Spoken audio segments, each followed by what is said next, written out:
Phantom Liberty adds a ton of cool new things. We have a whole new skill tree that enhances your abilities even more. We have a ton of new iconic weapons, open world activities, as well as dozens of hours of new gameplay and the things to do in the expansion. So today we're going to cover some of them briefly without any spoilers, as well as giving you some extra tips to get you started and just become a lot stronger early on. Cyberpunk moves and looks better than ever with the latest 40 series GPUs from Nvidia. Also, massive thanks to Nvidia UK for hooking me up with a brand new RTX 4090, letting me take full advantage of the ray tracing overdrive mode, DLSS 3.5, and the latest ray reconstruction tech. Nvidia's deep learning super sampling had a massive performance boost with 3.5, and it's able to drastically increase your FPS even with full ray tracing on, making the most demanding scenes look and feel great. But I'm most impressed by ray reconstruction, which in Cyberpunk you can easily turn on from the graphics menu.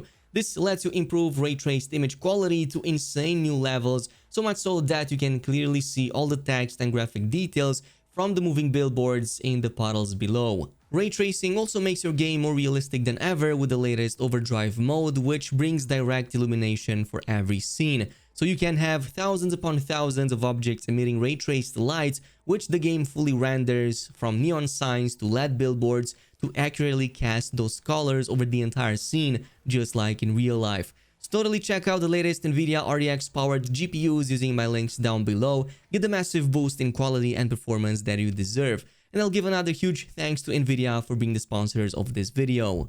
Starting things off with the Relic skill tree, the sixth one right here at the bottom, we have a ton of really cool new abilities that enhance existing builds and even create the possibility for completely new ones. Now, at the start of the expansion, Songbird gives you enough Relic points, about 3 of them, to unlock just one of these. But for the remaining abilities, you will need to get extra points, and you do so by finding these Militech data points all around Dogtown. I'm going to post a video later today that's going to show you all the locations for all the remaining skill points, but in the meantime I do have some suggestions if you're just starting out, and that is to go with the vulnerability analytics before anything else, especially if you're struggling a bit with the damage. So this is now going to unlock these vulnerability points on the enemy's limbs that if you deal enough damage to and break, you're going to get a guaranteed critical chance against that limb. You're also going to gain some armor penetration and eventually even cause that body part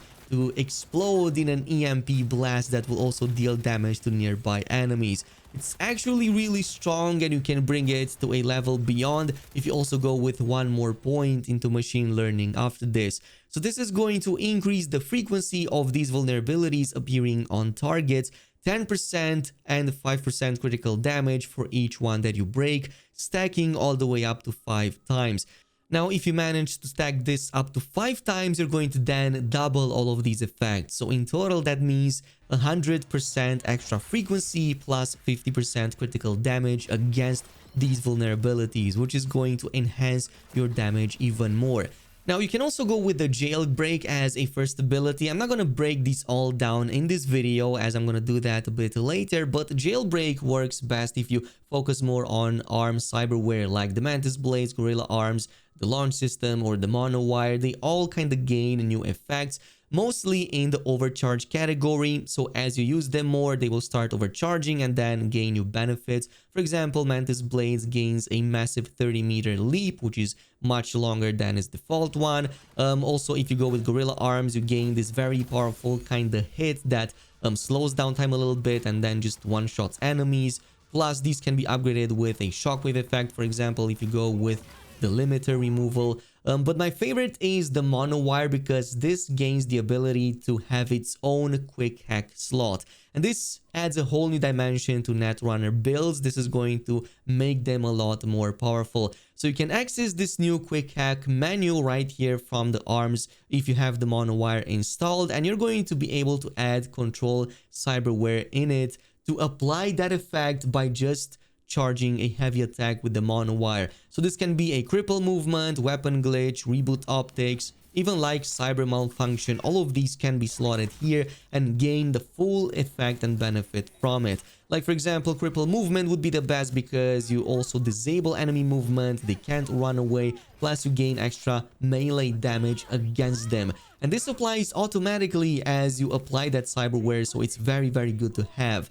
Plus, you can even gain a very interesting kind of build with this as a net runner, because now you can use quick hacks without ever having to rely on cyber decks. For example, if you go with the data tunneling, you can then spread that quick hack just by using the monowire. As long as you also hit the initial target and the other enemies around it, you're going to be able to spread it, which I find to be really awesome. But again, a bigger breakdown will follow up soon.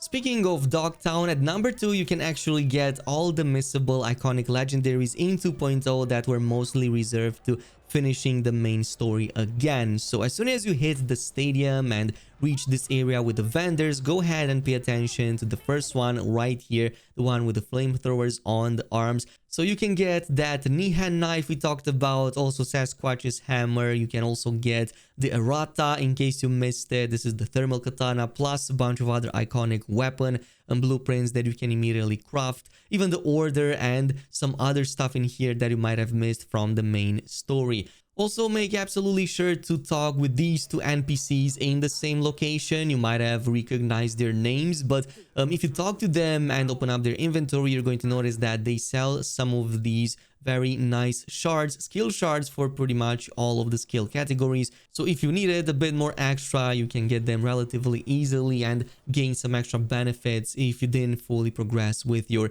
skills just yet.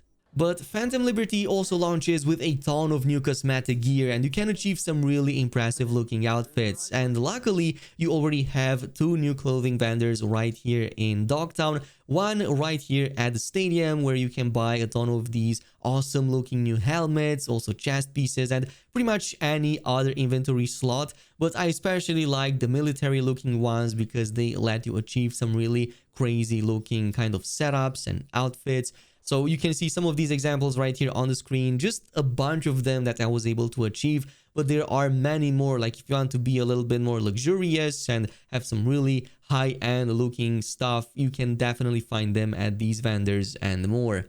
Now at number 5, another new activity in the open world you're going to notice just in Phantom Liberty is the increased criminal activity. So you will spot them by these 3 skulls or head shapes on the map. There are 3 specific locations in which you will find some of these very well guarded locations, enemy outposts and so on, that are absolutely filled to the brim with enemies, but also with a ton of legendary loot, including some bosses inside that I don't want to spoil. So these for some reason are also on repeat, which means you can come back to these later on. I'm not sure how much in-game time you have to wait, but it doesn't take too long. Just a few more days and eventually they will just spawn yet again. But the loot inside is just crazy. You're going to have to go through these enemies. There are a ton of loot caches all over the place, and eventually you're going to make your way to some boss encounter. But this boss also drops a key card that you can then use to open up the secret stash location inside of that area, which is going to give you access to, in many cases, new iconic weapons and a bunch of other really cool legendary gear, even some of the new mods that can be extremely strong. And speaking of other infinite replayable open world events, another one are the airdrops, and you will usually hear and even see a drone dropping one of these very important loot caches in the nearby vicinity. Usually you're going to spot them by the red smoke trail that you can follow to reach them. But once you reach them, you're going to usually find some of the other troops have moved in to claim them for their own. So for example, the Barghest or maybe even some of the other gangs will move in, like the Scavs or the animals. But in this case, you can just take them all down, and eventually you're going to have to breach that cache to just open it. And inside, you're going to almost always find legendary gear and also a ton of these skill shards. This is one of the best ways actually to also farm additional skill shards and eventually gain the maximum you can possibly get, plus additional bonuses like permanent upgrades to your health and maybe stamina, maybe even the cyber capacity. You can all find them here. But of course, what's an expansion without its vehicles? And we have a ton of those with Phantom Liberty exclusive to the expansion, and you get all of them by just playing the game. So you get a lot of very interesting ones with unique effects that no other vehicle in the game has, plus even access to the Hellhound, your very own armored truck that also has rocket launchers capable of tracking enemies. So the way to get these as well as many more is by completing the auto fixer missions for El Capitan Reyes. This is something you can begin relatively early in the expansion, and you can basically just seek for these special signals that will bring you to different types of vehicles that you will have to steal for El Capitan. Usually he will give you a location to drop these vehicles at, but on the way you kind of have to complete a bunch of stuff. So you either have to bring that vehicle with minimal to no damage, maybe escape a bunch of enemies as you do it, or even so do it in a certain time limit, otherwise not getting the bonuses. Plus, every time you complete these, you also get a loot chest that provides additional goodies, including legendaries, skill shards, the new mods, as well as discounts for your existing vehicles so that you can buy them at much lower prices. And it can be all the way to like 50% discounts, if not even more. Anyway, this is it for now. The next few days are going to be crazy in terms of all the items and guides that you're going to get from the Phantom Liberty. So if you want to stay updated with that, definitely make sure to subscribe to the channel, leave a like on the video, and activate that notification bell. And I'll see you guys in the next one.